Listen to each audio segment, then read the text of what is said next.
Hello friends, welcome you all. आज हम vision IAS के 7 जनवरी वाले डेली करंट अफेयर्स डिस्कस करेंगे। एंड डिस्कस करने से पहले जैसा कि आपको पता है, जो हम लोग डाटा एंड कोड डिस्कस करते थे वो अब मैंने टेलीग्राम चैनल पर डालना शुरू कर दिया है, सो दैट आपको भी एक जो कंसोलिडेटेड वे में अगर कुछ डाटा को इस्तेमाल करना है अपने मेंस आंसर राइटिंग में, you can use it. And यहाँ पर डालने से क्या होता था कि जो आप सेग्रीगेट नहीं कर पाते, रोज डेली वीडियोज में डाला जाता था तो कितना आप लिखोगे। दैट्स व्हाई मैंने टेलीग्राम चैनल पर शिफ्ट कर दिया है। You can check it and daily basis पे ये कोट एंड आपके डाटा कुछ ना कुछ दिए जाते हैं, एंड ज़्यादा भी नहीं, सो दैट आप आसानी से टॉपिक में यूज कर सकते हो। जरूर जुड़े टेलीग्राम चैनल से। एंड और भी क्विज उसमें डाली जा रही हैं प्रीलिम्स पॉइंट ऑफ व्यू से, सो दैट जो प्रीलिम्स है वो भी आसानी से अप्रोचेबल की जा सके। तो क्विज भी डाले जा रहे हैं, you can check it friends, you can join it. And आज हमें 6 आर्टिकल्स डिस्कस करने हैं, और 6 आर्टिकल्स में जो मैक्सिमम आर्टिकल है वो आपका इन्वायरमेंट से ही रिलेटेड है, चाहे वो आपका फ्लू गैस डीसल्फराइजेशन टेक्नोलॉजी हो या फिर ये आप देख सकते हो ग्रीन एनर्जी कॉरिडोर हो। तो फोकस कहीं ना कहीं इस डिस्कशन का आज environment impact assessment and green energy के बारे में रहेगा। So friends, without delaying let's move to the first article. तो सिलेबस देख लेते हैं। पहला है आपका कंजर्वेशन एनवायरमेंटल पॉल्यूशन डिग्रेडेशन, इसी के अंतर्गत आपका आएगा। अब बात करते हैं क्या मैटर है। तो कैबिनेट ने second phase of green energy corridor for intra state transmission system, इसकी मंजूरी दे दी है। अब ये ग्रीन एनर्जी कॉरिडोर क्या है? ग्रीन एनर्जी कॉरिडोर का मतलब एक प्रकार से आप समझ सकते हो, जैसे आपका जो ग्रिड सिस्टम है, ग्रिड सिस्टम आपको पता होगा कि जो भी इलेक्ट्रिसिटी प्रोड्यूस होती है उसको ग्रिड कनेक्शन में डाला जाता है, तब जाके आपको ट्रांसफार्मर के माध्यम से या फिर जो तार आप देखते हो पॉल पे लगी हुई होती हैं, वो सब आपका क्या है, ग्रिड कनेक्टेड है ना। एक एक जो आपके घर में बिजली पहुंच रही है वो सब ग्रिड कनेक्टेड के ही तरीके से पहुंच रही है। बड़े बड़े पोल लगे हुए देखते हो आप अपने घर के बगल में, वो सब क्या है, ग्रिड कनेक्टिविटी है। ये सब आपका कनेक्टेड होता है बिजली ऑफिस से, एज वेल एज जो बिजली ऑफिस में एनर्जी मंगाई जाती है वो आपको कहाँ से मिलती है, जो प्रोड्यूस करते हैं इलेक्ट्रिसिटी, जैसे आपके एनटीपीसी प्लांट हो गए। तो ये सब हो गया ग्रिड कनेक्टिविटी, सब कुछ कनेक्टेड है। अब ये ग्रीन एनर्जी कॉरिडोर में क्या होगा, तो ये भी उसी प्रकार से आपका जो रिन्यूएबल एनर्जी से प्रोड्यूस होने वाली है एनर्जी, जैसे सोलर हो गया, विंड हो गया, उन सबको इस ग्रिड में जोड़ा जाएगा। सिंपल शब्द में समझे तो उन सबको ग्रिड में जोड़ा जाएगा। तो क्या बेनिफिट होंगी उसके बारे में जानेंगे, लेकिन चलिए बेसिक से डिस्कस करते हैं। तो ये जो आपका ग्रीन एनर्जी कॉरिडोर है, क्या बेसिक एम है इसका, कि जो भी इलेक्ट्रिसिटी प्रोड्यूस हो रहे हैं फ्रॉम द रिन्यूएबल सोर्सेज, चाहे वो सोलर हो या फिर विंड हो, उसको सिंक्रोनाइज किया जाएगा कन्वेंशनल पावर स्टेशन के साथ इन द ग्रिड, यानी कि ग्रिड से कनेक्ट किया जाएगा, सिंपल भाषा में कहे। एंड क्या एम एंड ऑब्जेक्टिव है, तो बेसिकली जो लार्ज स्केल रिन्यूएबल पावर हैं जो प्रोड्यूस हो रहे हैं, हमने अभी बात किया, चाहे वो सोलर हो चाहे विंड हो, उन सबको कनेक्ट करना है, as well as transmission line के माध्यम से उसको ग्रिड कनेक्टिविटी में डालना है। ठीक है, तो देख सकते हो purpose is to evacuate large scale renewable power by installing transmission line and sub station and improvement of grid in the implementing states. And ये जो आपका जीईसी फेज 2 है जिसकी अप्रूवल कैबिनेट ने दी है, ये आप देख सकते हो additional 20 gigawatt of renewable energy supply करेगा नेशनल ग्रिड में। और ये कहां से सप्लाई किए जाएंगे, जाहिर सी बात है जहां पर रिन्यूएबल एनर्जी के सोर्सेस हैं, जैसे गुजरात में, हिमाचल प्रदेश में, कर्नाटका में, केरला, राजस्थान, तमिलनाडु, उत्तर प्रदेश, इन सब जगह पर या तो विंड पावर स्टेब्लिश है या फिर सोलर पावर स्टेब्लिश है। तो यहाँ जो भी प्रोड्यूस होंगी एनर्जी उसको ट्रांसमिट किया जाएगा कहाँ पर, ग्रिड कनेक्शन में डाला जाएगा। और इससे आपको कितने एडिशनल एनर्जी पुट ऑन किए जाएंगे, तो देख सकते हो 20 गीगावाट है ना, काफी बड़ी एनर्जी है। एंड ये जो आपका GEC फेज 1 है, तो ये अभी आपका 8 स्टेट में चल रहा है, जैसे तमिलनाडु है, राजस्थान है, कर्नाटक है, आंध्र प्रदेश, महाराष्ट्र, गुजरात, हिमाचल प्रदेश, मध्य प्रदेश। और ये जो फेज 1 वाला है 20 गीगावाट का एडिशनल एनर्जी सप्लाई करेगा बाय 2022। तो आप समझ सकते हो कि जो एनर्जी अवेलेबिलिटी है ग्रिड सिस्टम में वो बढ़ने वाली है। एंड सिग्निफिकेंस काफी ज्यादा इंपॉर्टेंट होगा मेंस के लिए। पहली बात तो ये कि जो टारगेट रखा गया है कि 450 gigawatt installed renewable capacity by 2030 achieve करने का एम है, उसमें ये मदद करेगा, है ना। एंड दूसरी इंपॉर्टेंट बात, लॉन्ग टर्म एनर्जी सिक्योरिटी। अभी एडिशनल जो सप्लाई हो रहे हैं रिन्यूएबल एनर्जी, वो क्या करेंगे, हमारी एनर्जी सिक्योरिटी को फुलफिल करेंगे ना, as well as ecologically sustainable growth by reducing the carbon footprint, क्योंकि ये सब आपका रिन्यूएबल एनर्जी है। That's why ecologically sustainable growth भी हो सकेगी। कैसे, कार्बन फुटप्रिंट रिड्यूस होकर। एंड व्हाट, एक तो स्किल्ड एंड अनस्किल्ड पर्सोनल के लिए अपॉर्चुनिटीज, एम्प्लॉयमेंट अपॉर्चुनिटीज भी जनरेट हो रही हैं in the power sector as well as other related sectors. And next important point is, जो भारी मात्रा में इलेक्ट्रिसिटी नेशनल ग्रिड में डाली जा रही हैं from the renewable sources, and ये ग्रिड को भी खतरे नहीं पहुंचाएंगे, यानी कि they can handle the load अगर कहे तो। ये आपको प्रीलिम्स के लिए याद रखना है, ठीक है। Huge injection of electricity into the national grid from intermittent renewable energy sources does not threaten the grid, ये प्रीलिम्स के लिए याद रखना है, ऐसे ही आपको फंसाया जाएगा।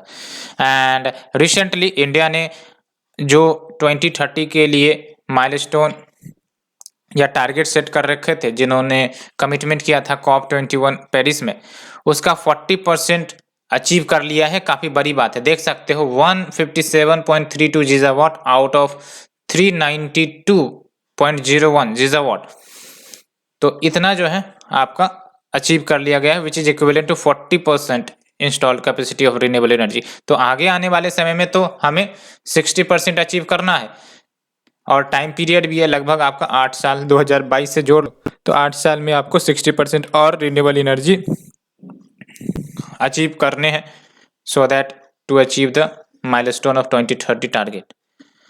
तो आप देख सकते हो रिन्यूएबल एनर्जी के क्षेत्र में काफी बड़ा डेवलपमेंट हो रहा है अगर देखा जाए तो, एंड जो एक टारगेट रखी गई हैं वो भी अचीव होने के कगार पर नजर आती हैं। Next, we move to the second article. Maharashtra, Tamil Nadu among 5 states with dirtiest coal power station. तो एक रिपोर्ट जारी किया गया है centre for science and environment analysis की तरफ से, और इसमें साफ साफ कह दिया गया है कि महाराष्ट्र, तमिलनाडु अलोंग विथ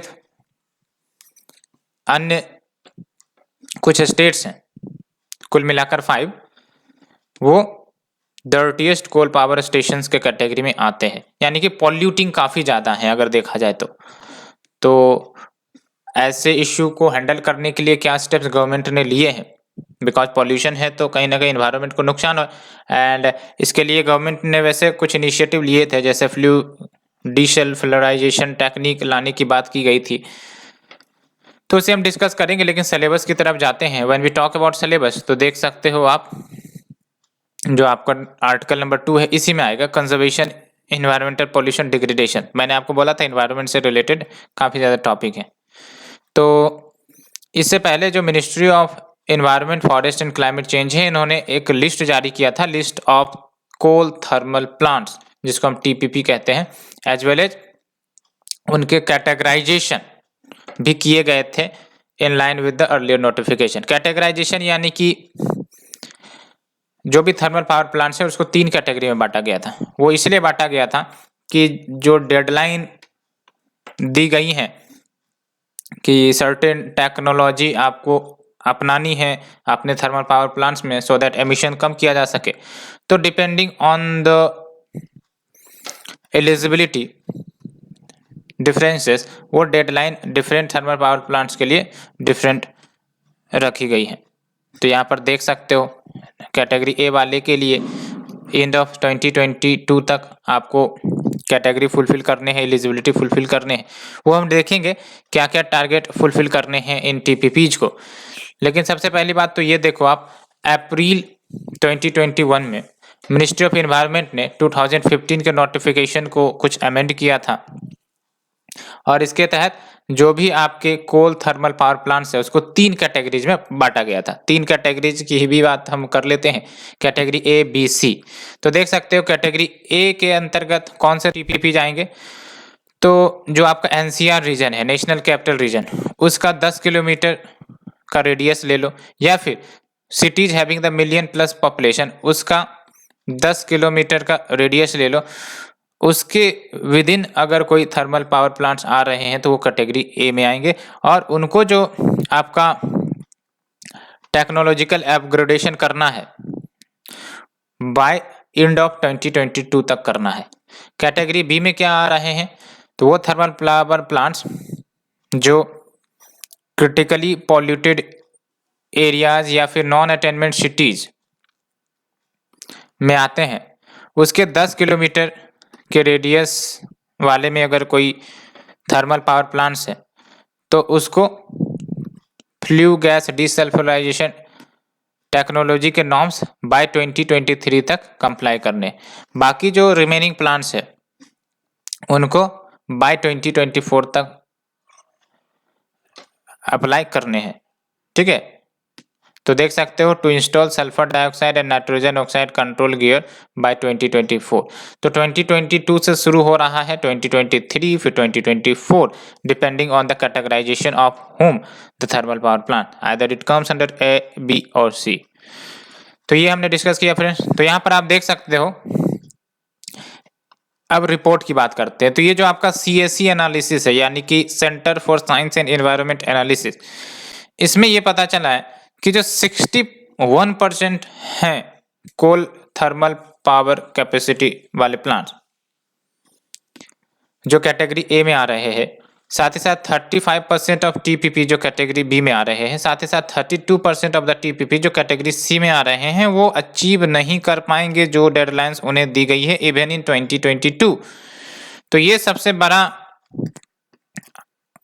बात निकल कर आ रहा है कि डेडलाइन तो दी गई है फॉर एग्जांपल कैटेगरी ए वाले के लिए 2022, लेकिन लेट से कि 100 थर्मल पावर प्लांट्स आपके कैटेगरी ए में आते हैं, तो लगभग 61% की बात करें तो 61 जो है वो आपका अचीव नहीं कर पाएंगे, डेडलाइन फुलफिल नहीं कर पाएंगे इवन इन 2022। तो ये बातें निकल कर आ रही है। हालांकि 100 मैंने आपको एग्जांपल लिया है, तो ये सिंपल भाषा में बताने का बात किया जा रहा है।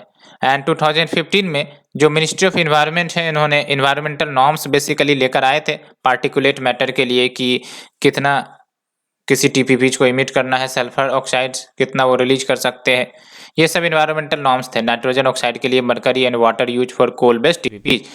एंड ऐसा इसीलिए बिकॉज अगर हम बात करें कोल टीपीपीज यानी कि कोल थर्मल पावर प्लांट, तो लगभग 50% ऑफ SO2 इन्हीं के द्वारा कंट्रीब्यूट होता है। ये याद रखना है आपको मेंस के लिए, है ना।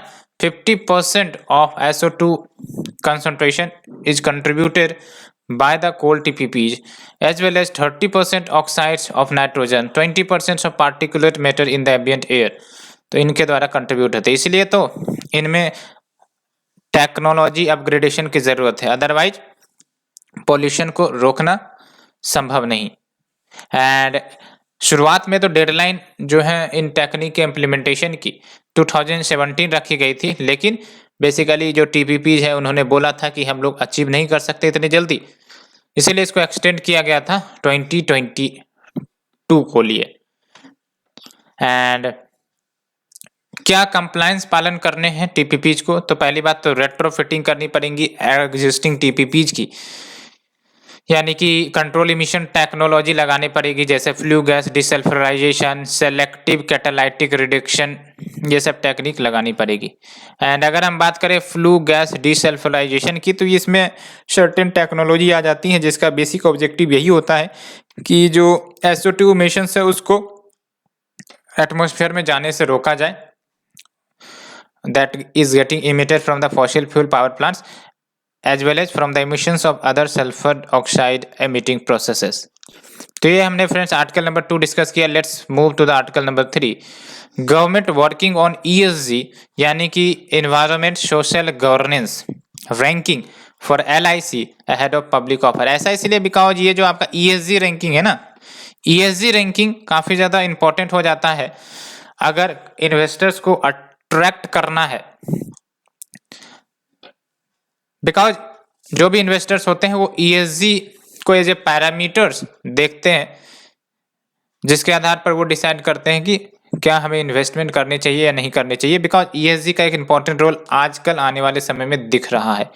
तो बात करेंगे इसके बारे में ESG होता क्या है एंड ESG में इन्वायरमेंट के अंतर कौन कौन से क्राइटेरिया आते हैं, सोशल के अंतर्गत कौन कौन है, गवर्नेंस के अंतर्गत कौन कौन है, एंड बेस्ड ऑन दैट जो इन्वेस्टर्स है वो डिसीजन लेते हैं।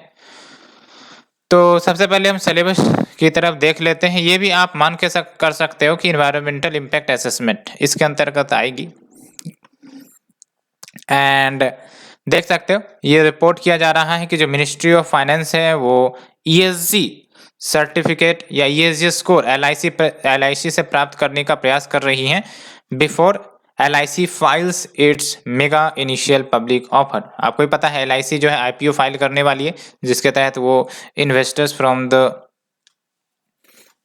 वर्ल्ड वो अट्रैक्ट करने का प्रयास कर रहे हैं। अब बात करते हैं ESG पर फोकस क्यों किया जा रहा है। बिकॉज अगर ESG स्कोर जितना अच्छा होगा तो LIC की जो वैल्यूएशन है वो बढ़ेगी, है ना। LIC एज ए कंपनी उसकी वैल्यूएशन बढ़ेगी और इन्वेस्टर्स अट्रैक्ट हो सकेंगे और ज्यादा से ज्यादा कैपिटल इनको प्राप्त हो सकेगा। एंड अगर हम बात करें ESG क्या है तो ESG आपका एक प्रकार से सस्टेनेबल इन्वेस्टिंग का एक तरीका मान सकते हो। बिकॉज ये जो ESG है एक पैरामीटर समझ लो और ये क्या करता है, कंपनीज की इथिकल कंट्रीब्यूशन क्या है अपने स्टेक होल्डर्स के प्रति उसको बताता है। ये अच्छे से याद रखना डेफिनेशन।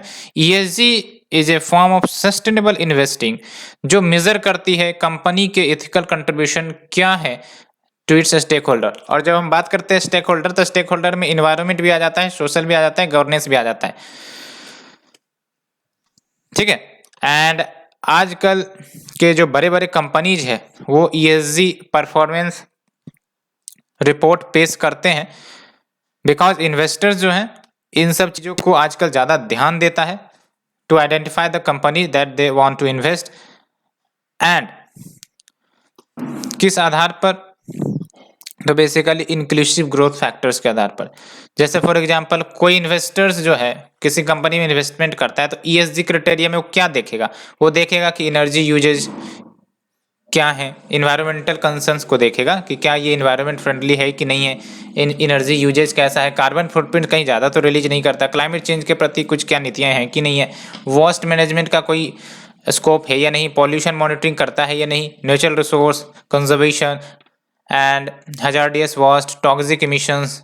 तो ये हो गया आपके एनवायरमेंटल पैरामीटर। सोशल पैरामीटर में क्या देखता होगा इन्वेस्टर कि एम्प्लॉय के वेलफेयर के लिए अच्छे प्रोविजन है या नहीं, वेंडर के साथ रिलेशनशिप कैसा है, लोकल सोशल वेलफेयर होते हैं या नहीं होते, हेल्थ केयर इनिशिएटिव क्या है, वेलफेयर इनिशिएटिव्स क्या है, जेंडर इक्वलिटी है या नहीं है, रेस इक्वलिटी है या नहीं है, रिलीजन इक्वलिटी है या नहीं है, एजुकेशन इनिशिएटिव कुछ लिए गए या नहीं लिए गए, clean environmental initiative, human rights monitoring.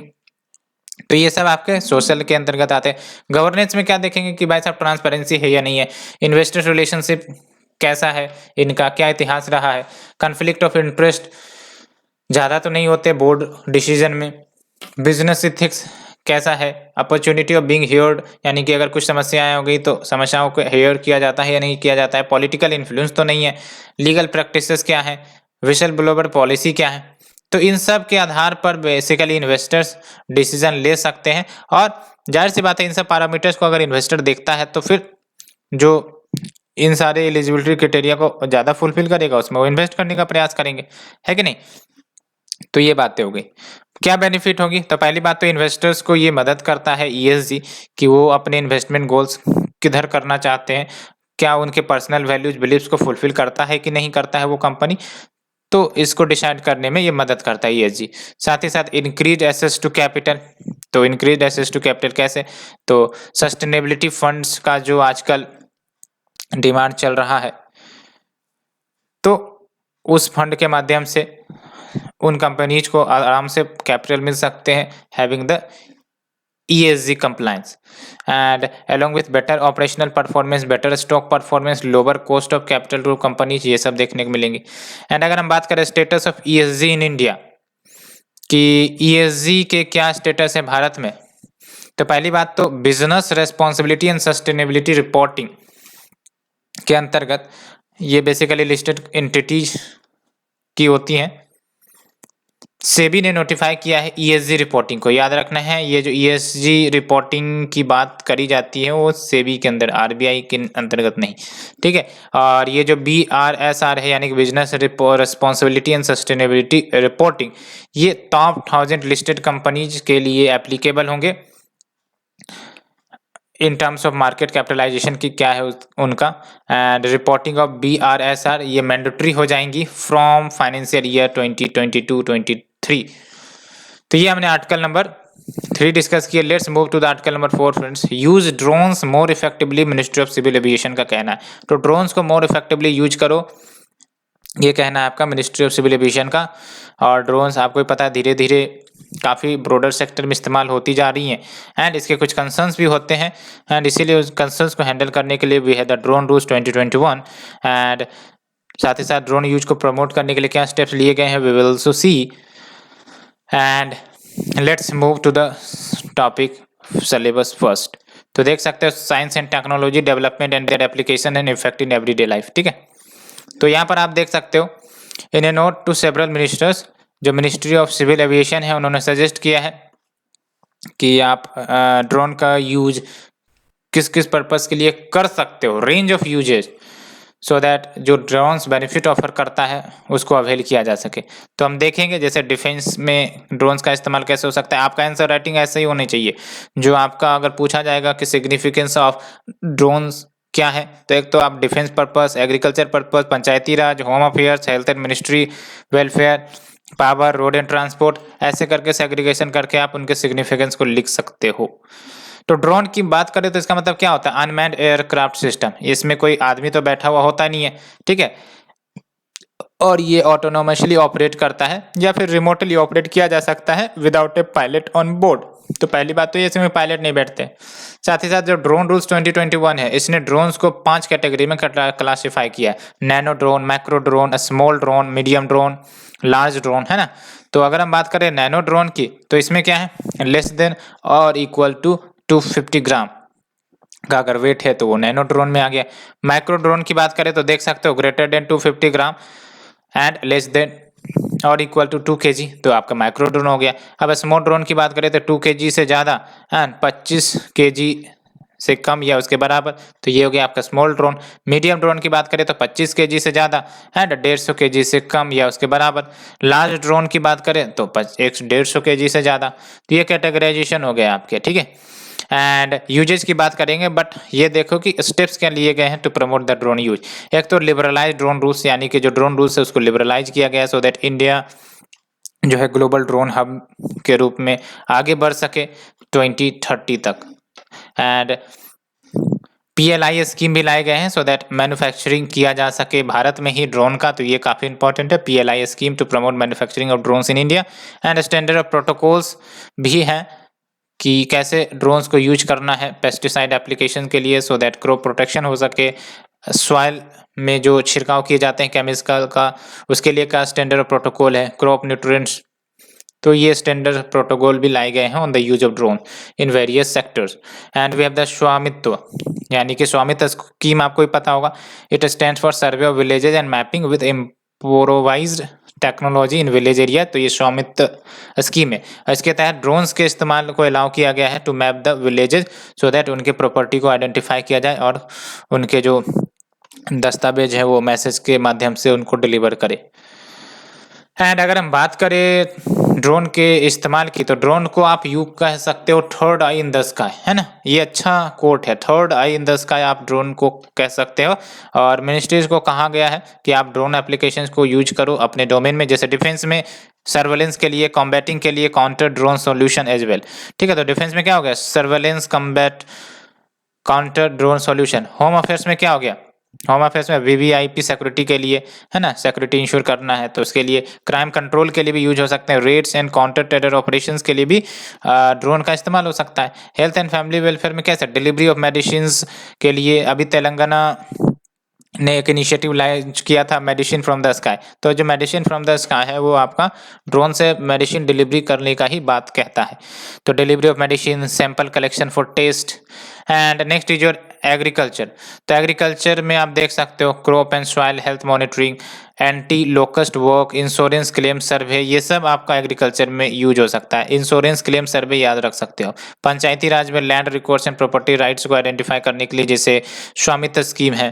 And environment के लिए देख सकते हो फॉरेस्ट एंड क्लाइमेट चेंज को एड्रेस करने के लिए एंटी पोचिंग ऑपरेशन की, ये जो ड्रोन्स है उसके माध्यम से सर्वेलेंस किए जाएंगे कि कोई पोचिंग तो नहीं कर रहा है, एनिमल्स को इलीगल किलिंग तो नहीं कर रहा है। As well as wild life के मॉनिटरिंग के लिए यूज हो सकता है। पावर में देख सकते हो real time surveillance of assets and transmission lines. Road transport में आप देख सकते हो प्रोजेक्ट मॉनिटरिंग, इंसिडेंट रेस्पॉन्स। तो ये सब बातें निकल कर आती है। सो फ्रेंड्स, हमने ये पूरा डिस्कस किया article number 4। Let's move to the article number 5। तो Pradhanmantri Jan Arogya Yojana failed to deliver during the pandemic, यानी कि ये एक प्रकार से क्रिटिकल एनालिसिस होगा पीएमजे स्कीम का, क्योंकि पैंडेमिक के दौरान जिस तरीके से इस स्कीम को काम करना चाहिए था वो स्कीम काम नहीं कर पाया। तो एक प्रकार से देखेंगे क्या इश्यूज निकल कर आती हैं, लेकिन आपको याद रखना है मेंस के लिए कि अगर आपको क्रिटिकली एनालाइज आएगा तो रिपोर्ट के अनुसार आपको साफ साफ लिख देना है प्रधानमंत्री Jan Arogya Yojana fail to deliver during the pandemic. And अगर हम सिलेबस की बात करें तो सिलेबस में आपका आ जाएगा, देख सकते हो, welfare scheme for vulnerable section of the population by the centre in the states and the performance of these schemes. तो इनके अंतर्गत आएंगी। तो एक अर्लियर स्टडी करने के बाद जिसमें ये पता चला कि पीएमजे जो है सिर्फ और सिर्फ 14.25 पीपल जो हॉस्पिटलाइज हुए हैं कोविड के लिए, उन्हीं को इस स्कीम के तहत बेनिफिट मिला है। एंड कुछ और रिसेंट स्टडीज ने ये भी हाईलाइट किए हैं कि अभी भी कैश मस्ट है अगर किसी पेशेंट को एडमिशन करवाना है हॉस्पिटल में, ठीक है। तो देख सकते हो cash is still a must for admission with hospitals not allowing it's use for ICU, है ना। तो आईसीयू में भर्ती पेशेंट्स अगर होते हैं तो ऐसा देखा गया है कि कैश की रिक्वायरमेंट की जाती है, कैश की मांग की जाती है, अदरवाइज पेशेंट्स को भर्ती नहीं लिया जाता है। तो एक इश्यू यहाँ से निकल कर आई है। दूसरा इश्यू क्या है, लिमिटेड इम्पैनल हॉस्पिटल, ये तो आपको ही पता है बहुत सारे जो प्राइवेट हॉस्पिटल है वो इम्पैनलिंग नहीं लेते हैं, इस स्कीम को बेसिकली अडॉप्ट करना नहीं चाहते हैं। That's why we have the limited empanel hospital. Empanel hospital यानी कि वो हॉस्पिटल जिसको एक प्रकार से यूँ कहो कि सर्टिफिकेट मिल गई है कि आप अपने हॉस्पिटल में ये स्कीम्स चला सकते हैं, वो होता है आपका इम्पैनल हॉस्पिटल, और ये लिमिटेड है to treat the patients. And many eligible beneficiaries अभी भी ये लेफ्ट आउट हैं। तो अगर हम पीएमजे की बात करें तो PMJ one of the two component Ayushman Bharat के अंतर्गत आता है। आयुष्मान भारत में दो कंपोनेंट है ना, एक तो पीएमजे है और एक आपका हेल्थ एंड वेलनेस सेंटर है, ठीक है। और ये फ्लैगशिप स्कीम है जो इसका मेन ऑब्जेक्टिव यही है कि यूनिवर्सल हेल्थ कवरेज हो। दूसरा जो कंपोनेंट है वो है आपका establishing health and wellness centre, जिसके तहत प्राइमरी हेल्थ केयर सेवा को स्ट्रेंथन करने की बात है, bringing health care closer to the homes of the people. क्या की फीचर्स है देख सकते हो, 5 लाख रुपीज का पर फैमिली, याद रखना पर इंडिविजुअल नहीं, पर फैमिली 5 लाख रुपए का इंश्योरेंस कवर दिया जाता है for home secondary and tertiary care hospitalization के लिए across public as well as private empanelled hospitals in India, ठीक है। एंड ये आपको पता होना चाहिए, वैसे पता होगा आपको कि there is no restriction on the family size, age और जेंडर। तो फैमिली साइज कितना भी हो आपको जो पर फैमिली है 5 लाख रुपए मिलेंगे ही मिलेंगे, और इररेस्पेक्टिव एज क्या है, जेंडर क्या है, 5 लाख रुपए पर फैमिली मिलेंगे, ठीक है। एंड ये लगभग अगर सोशियो इकोनॉमिक कास्ट सेंसस 2011 के डाटा को देखें तो 10.74 crore poor and vulnerable entitled families को कवर करता है। और अगर देखे जाए तो एक फैमिली में लगभग 5 इंडिविजुअल्स माने जाते हैं, तो अप्रोक्स 50 करोड़ बेनिफिशियरी निकल कर आते हैं, identified through socio economic caste census 2011 and all pre existing conditions ये कवर किए गए हैं from day one and benefits of the scheme portable है across the country. When we talk about portability यानी कहीं पर भी आप इसका फायदा उठा सकते हो। तो ये हमने फ्रेंड डिस्कस किया। Let's move to the next article. Japan Australia sign reciprocal access agreement. Reciprocal access agreement की अगर हम बात करेंगे तो उससे पहले let's move to the syllabus. तो सिलेबस में देख सकते हो effect of policies and politics of developed and developing countries on India's interest. ठीक है, तो बेसिकली ये जो आपका रेसिप्रोकल एसेस एग्रीमेंट है एक प्रकार से न्यू एग्रीमेंट है जिसके तहत जो डिफेंस पर कॉपरेशन को बॉस्टर यानी कि स्ट्रेंथन करने का प्रयास किया जाएगा सो दैट जो सिक्योरिटीज टाइज हैं वो मजबूत हो सके against the backdrop of rising Chinese military and economic assertiveness. China का दो इश्यू निकल कर आता है, आपको पता है, military assertiveness as well as economic assertiveness, दोनों देखने को मिल रहे हैं। और ये जो RAA है यानी कि रेसिप्रोकल एसेस एग्रीमेंट, ये अलाउ करेगा Australian as well as Japanese military को कि वो सीमलेसली वर्क कर सकते हैं एक दूसरे के साथ मिलकर on the defence and humanitarian operations.